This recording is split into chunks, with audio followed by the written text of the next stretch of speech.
With Radio Algeria International, you will not miss a single major political or economic event. Radio Algeria International, our voice in the world.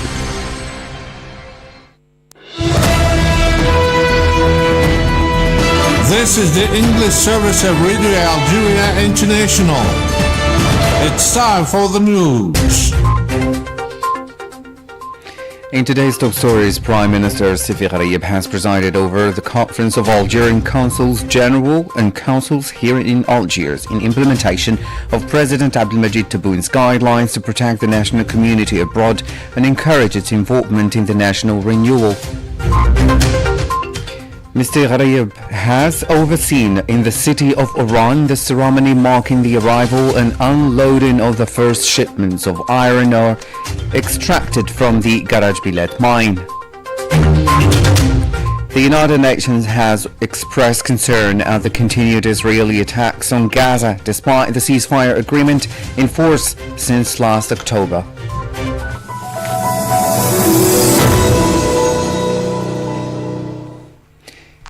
Hello and welcome to Radio Algeria International. I'm Jamal Salmani. The Prime Minister Massaء has presided over the Conference of Algerian Consuls General and Consuls here in Algiers, held in the presence of several members of the government. In his opening speech, the Prime Minister expressed or stressed the importance of the meeting, which aims to further improve the importance of the performance of the national consular network, which is fully mobilized to serve Algerian nationals living abroad. He added that the meeting also reflects the importance that the government attaches to action in implementation of the guidelines set by the President of the Republic, Mr. Abdelmajid Tebboun, whose one of his commitments is to protect the national community abroad and encourage its involvement in the national renewal. This approach, which considers the national community abroad as an integral part of the nation, reflects the importance that President Abdelmajid Tebboun attaches to our expatriate community, placing it at the center of his concerns. Today at the Ministry of Foreign Affairs, this motivates us to emphasize this approach and make the necessary efforts to ensure the realization of this insightful vision. The continued expansion of our consular network in recent years is clear evidence of this attention. The tasks performed by consuls general and consuls are of utmost importance, given their close link to fulfilling President Abdelmajid Tebboun's commitments to protect our citizens abroad and encourage their active participation in the process of national renewal. This commitment is clearly reflected in the presidential program.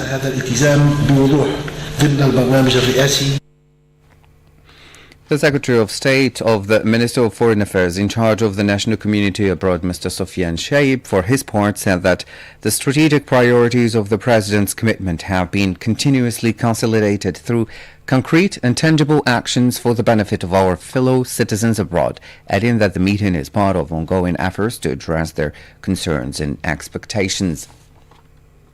Yesterday, Mr. Massaء overseen in Oran the ceremony marking the arrival and unloading of the first shipments of iron ore extracted from the Garaj Bilet mine destined for the Tosyali steel complex as part of the commissioning of the Western Mining Railway line Garaj Bilet in Douf Bashar. On this occasion, the Prime Minister examined the production operations from the ore reception final to final output, visiting the pelletizing, smelting and rolling units, focusing on workflow efficiency, organization and compliance with standards. He attended the first blending at Garaj Bilet, which he considered a historic step in Algeria's industrial development, using only the surface layer and expressing confidence in achieving the best results. في هذا اليوم التاريخي الذي يعتبر On this historic day, which is considered a giant step within the framework of implementing a comprehensive and integrated development plan for the Algerian industry, you attended the first blending operation. This is the first use of garage billet, but you should know that the iron has high density, which means we only removed the surface layer of garage billet to carry out the blending you saw with your own eyes. We will continue this process to achieve the best results, and I am confident of that. This step falls within the framework of implementing the guidelines set by the President of the Republic and materializing the national strategy aimed at diversifying the sources of the national economy beyond hydrocarbons and establishing new foundations and resources to strengthen sustainable economic development. In this regard, Tosiali Vice President Alp Tobzioglu praised Algeria's rapid railway completion and its self-sufficiency in export of advanced steel products. Tosiali, en tant que société sidérurgique algérienne, Tosiali, as an Algerian steel company, truly praises the efforts made by the Algerian state in complementing this incredible railway within a record time. This demonstrates the determination and power of the Algerian state. Today, with the efforts of the Algerian government and the vision of the President of the Algerian Republic, Algeria has become, as of this year, fully self-sufficient in steel products and has become an exporter of rolled and galvanized steel products, including the most technologically advanced steel products, such as those used in automotive and household appliance sectors. électroménager. This strategic project is a key pillar for enhancing mineral resources, strengthening the steel industry, diversifying the economy, and driving national growth and job creation. Now, the Minister of Pharmaceutical Industry, Ouassim Kouidri, has announced that Algeria will soon export raw materials to Tunisia, particularly those intended for the production of paracetamol and antibiotics. In a statement made to the press following a visit made with the Tunisian Minister of Health, Mustafa Farjani, to pharmaceutical production units in the capital, Mr. Kouidri specified that Tunisia will be the first partner to benefit from the export of these raw materials.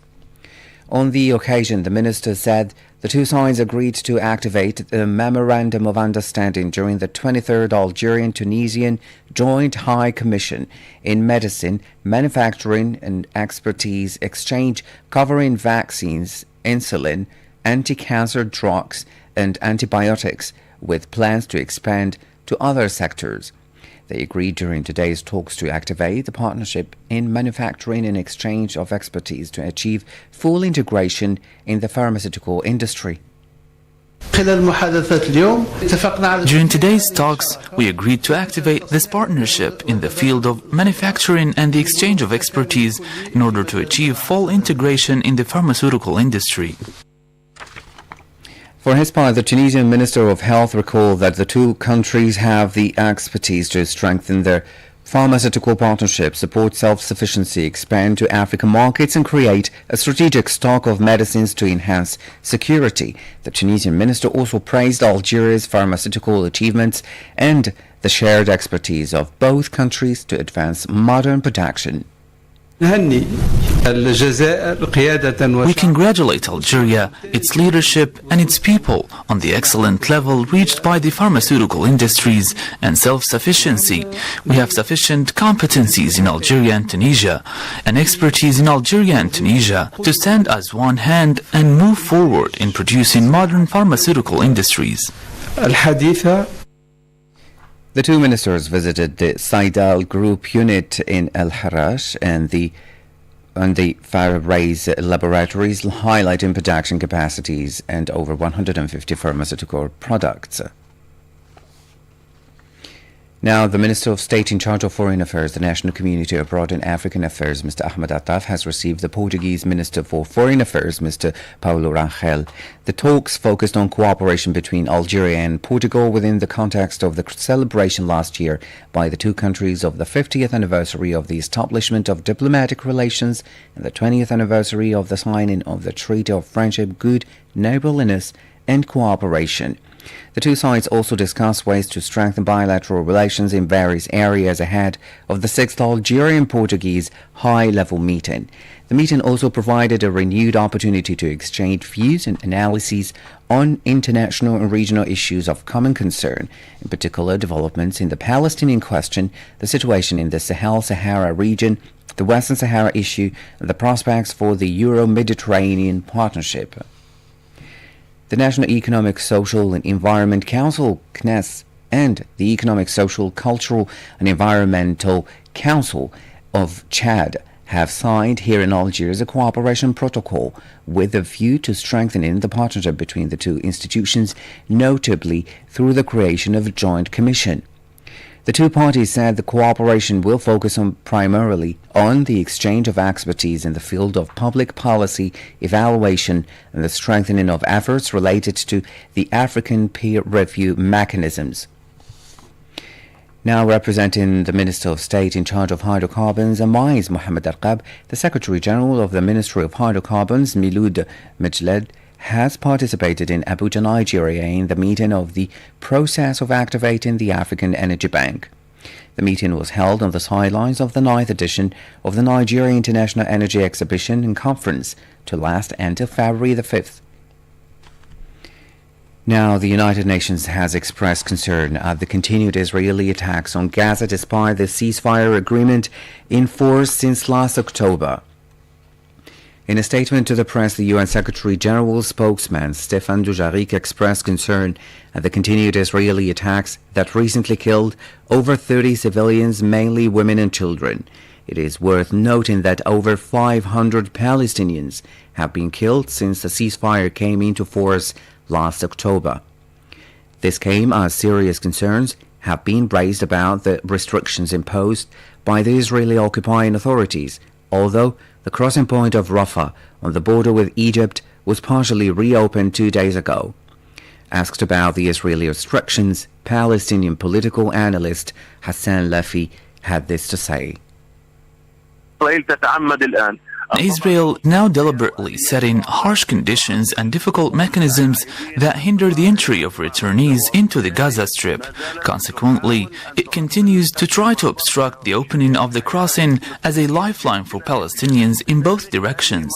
Therefore, this is a Palestinian political struggle that at all levels to restore the Rafah crossing as it was. Unfortunately, this is an indication of Israel's negative intentions towards the second phase of the agreement in Donald Trump's plan. Thus, we are facing an Israel that wants to sabotage Donald Trump's plan and aims to suffocate the Gaza Strip with a different type of siege and war compared to the previous approach. However, the concept of war against the Gaza Strip remains through displacement. Meanwhile, Médecins Sans Frontières has warned that the Israeli occupying authorities' decision to suspend the humanitarian organization's activities in Gaza will have disastrous consequences on the Palestinian population. Now, the Director General of the World Health Organization, Tedros Adhanom Ghebreyesus, said that the organization went through one of the most difficult periods in its history last year due to the reduction of international aid provided to the organization by several countries. It was undeniably one of the most difficult years in our organization's history. Significant cuts to our funding left us with no choice but to reduce the size of our workforce. Of course, WHO is just one part of a much bigger picture. Although there are still a few issues to finalize, we have now largely completed the prioritization and realignment. We have reached a position of stability and we are moving forward. It's important to remember that although the cuts we faced last year were a shock, they were a shock we saw coming and for which we have been preparing. Mr. Ghebreyesus also called on countries to continue to gradually increase their contributions in order to reduce the WHO's dependence on voluntary contributions. This demonstrates why member states must continue on the same path and approve the remaining increases to secure the long-term stability, sustainability and independence of WHO, not only until 2031, but even beyond.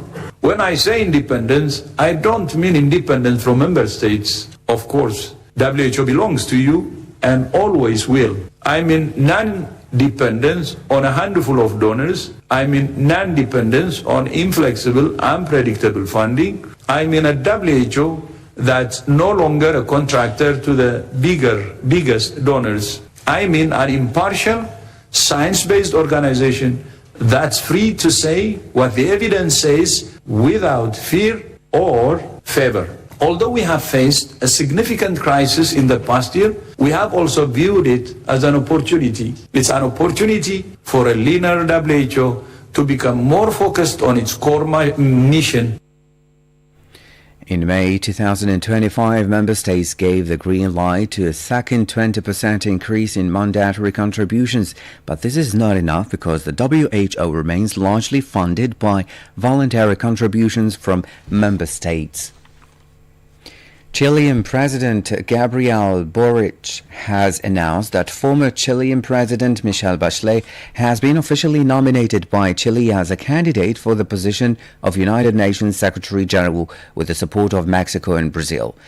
Michelle Bachelet, 74, is the only woman who have served as President of Chile, and she was then appointed Executive Director of UN Women and later United Nations High Commissioner for Human Rights. President Bachelet's candidacy, which has already been registered with the United Nations, will be presented jointly with Brazil and Mexico. Michelle Bachelet is one of the candidates to succeed Mr. Antonio Guterres as the UN Secretary General, whose second term will end on the 31st of December this year, 2026. Today we explore cybersecurity, AI-driven threats and digital privacy issues that affect everyone in our increasingly connected world. As calls grow for stronger preventive strategies against cybercrime, including at the 5th International Symposium Mosem Sheikh Moulay Sharif Regani held in Tamanrasset, protecting personal data and understanding online risks have never been more urgent. Stay with us as we navigate the world of cybersecurity and how to stay safe in the digital age.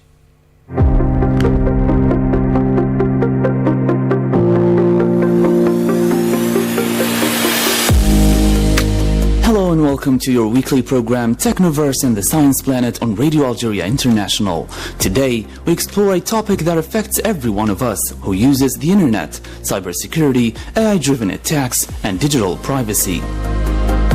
From online banking and social media to government services and smart devices, our digital lives are expanding rapidly, and so are the risks. While technology offers unprecedented convenience and opportunities, it also introduces new kinds of digital threats that can impact individuals, businesses, and entire nations. To understand how to stay safe online, we first need to look at the growing landscape of cyber threats and why experts are raising the alarm. Over the last decade, our digital world has evolved faster than ever before. Computers, smartphones, and connected networks now process massive amounts of personal and institutional data every second. This data powers AI applications, cloud services, smart devices, and digital banking. But with these advances come new dangers. Hackers, criminal groups, and even some state actors are increasingly using AI-driven attacks to steal information, disrupt services, and exploit vulnerabilities. AI can analyze systems faster than humans, predict potential weaknesses, and craft highly convincing fake messages or documents.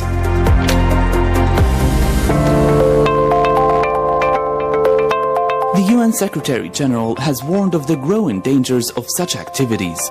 The very quality of seamless, instant connectivity that powers the enormous benefits of cyberspace can also leave people, institutions, and entire countries deeply vulnerable. And the perils of weaponizing digital technologies are growing by the year. Cyberspace has kicked the doors wide open. Anyone can walk through, and many are. Malicious activity in cyberspace is on the rise by both state and non-state actors and by outright criminals. Serious cybersecurity cybersecurity incidents are disturbingly common. AI-enabled cyber operations are multiplying the threat, and quantum computing could break down entire systems with its ability to breach encryption. Software vulnerabilities are being exploited, and cyber intrusion capabilities are even sold over the internet. Ransomware is one grievous example, a huge threat to public and private institutions and the critical infrastructure people depend on. These words underline a simple truth. Cybersecurity is no longer optional. The convenience of digital tools comes with responsibility, both for users and for institutions that store, process, and protect sensitive data. Cyber threats today take many forms, each posing distinct risks. Ransomware is malicious software that locks files or entire systems until a ransom is paid, often targeting hospitals, banks, and government offices because disruption can be catastrophic. Phishing and social engineering use emails, messages, or fake websites to trick people into giving away passwords, credit card numbers, and other personal data. AI is now used to make these scams increasingly convincing, generating realistic messages that are difficult to distinguish from legitimate communications. AI exploits are another emerging threat, where hackers train AI programs to identify vulnerabilities or generate deep fake content for fraud. Imagine receiving a phone call that sounds exactly like your bank manager, instructing you to transfer funds, but it is entirely AI generated. Finally, data breaches expose sensitive information when companies or organizations fail to secure user data. In 2025, millions of accounts from a popular social media platform were leaked online, revealing emails, passwords, and private messages. Although cyber threats may seem overwhelming, there are practical steps that individuals and organizations can take to protect themselves. For individuals, this starts with using strong and unique passwords for every account, never reusing the same password across multiple platforms. A password manager can help generate complex combinations of letters, numbers, and symbols, making accounts far harder to hack. Enabling two-factor authentication adds an extra layer of security, requiring not only a password, but also a one-time code sent to a phone or generated by an app, which greatly reduces the risk of unauthorized access. Keeping all software, operating systems, and app updated is also essential, as updates often patch security vulnerabilities that hackers could exploit. Using VPNs when connecting to public Wi-Fi encrypts your internet connection, protecting sensitive data like banking details, emails, and personal messages from interception by cyber criminals. Individuals should also practice cautious digital behavior. For example, before opening any email attachment or clicking a link, verify the source. Phishing attacks often mimic trusted contacts or institutions, and AI-generated messages make them even more convincing. Be wary of messages asking for personal information, even if they appear urgent. Protect your social media privacy by adjusting account settings to limit what is publicly visible, and avoid oversharing personal details online, such as birth dates, addresses, or travel plans. Secure mobile devices with passwords or biometric locks, and consider enabling remote wipe features in case a device is lost or stolen. Even small habits can make a big difference. For example, regularly checking your bank and credit card statements can help spot frauds early. Backing up important files to a secure cloud or an external device can protect you if your device is hacked or fails. By using strong passwords, two-factor authentication, keeping software updated, being careful with links, adjusting privacy settings, and backing up data, you can greatly reduce the risk of cybercrime, identity theft, and data loss. For institutions and businesses, protection requires a multi-layered approach. Employee awareness programs are critical, as many attacks succeed because someone unknowingly clicks a malicious link.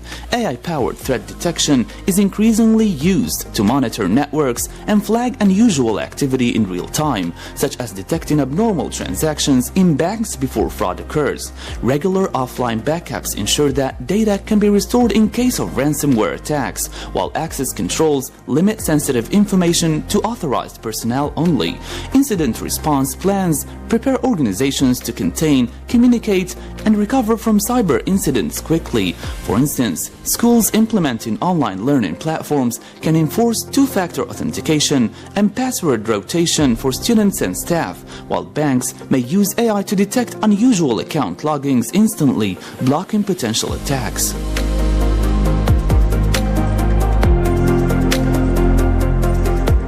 Globally, the UN and cybersecurity agencies emphasize international cooperation to counter AI-driven cyber threats. Policies, regulations, and preventive frameworks are essential to keeping people and nations safe. The UN Secretary General highlighted that digital technology can create a safer and fairer world if used responsibly and governed by strong frameworks and the rule of law. Digital technology offers an incredible opportunity to create a more just, equal, sustainable and peaceful future for all. But breakthroughs must be oriented towards the good. The new Agenda for Peace places prevention at the heart of all peace efforts. It calls for developing strong frameworks in line with international law, human rights and UN Charter, and focused efforts by all states to prevent the extension and escalation of conflicts within and through cyberspace. As reflected in the new vision for the rule of law must exist in the digital sphere as it does in the physical world. In Algeria, the authorities have placed cybersecurity at the heart of the country's digital sovereignty strategy. The National Cybersecurity Agency, ASSI, now leads a comprehensive plan to protect critical infrastructure, secure governmental and public data through a national data center and sovereign cloud, and ensure networks remain resilient against cyber attacks. In parallel, a 2025 nationwide awareness campaign led by the Ministry of Post and Telecommunications has been launched to educate children, youth and families about online dangers, cyber fraud, scams, unsafe use of social media and internet risks. Lawmakers also called for updating the country's legal framework to better address cybercrime and AI-generated threats. And in terms of innovation, Algerie Telecom has set up a fund supporting startups in AI cybersecurity, showing that Algeria is investing not only in defense but also in building local digital capacities. Cybersecurity is not just a technical challenge, it is a societal one. A secure digital environment protects individuals, promotes economic growth, and ensures trust in institutions. Cybersecurity, AI threats, and digital privacy may sound complex, but the steps to protect yourself are clear and actionable. By staying informed, cautious, and prepared, we can safely enjoy the benefits of our connected world. You have been listening to Technoverse and the Science Planet on Radio Algeria International. Until our next voyage into the Technoverse, let curiosity guide your steps and knowledge lead your way.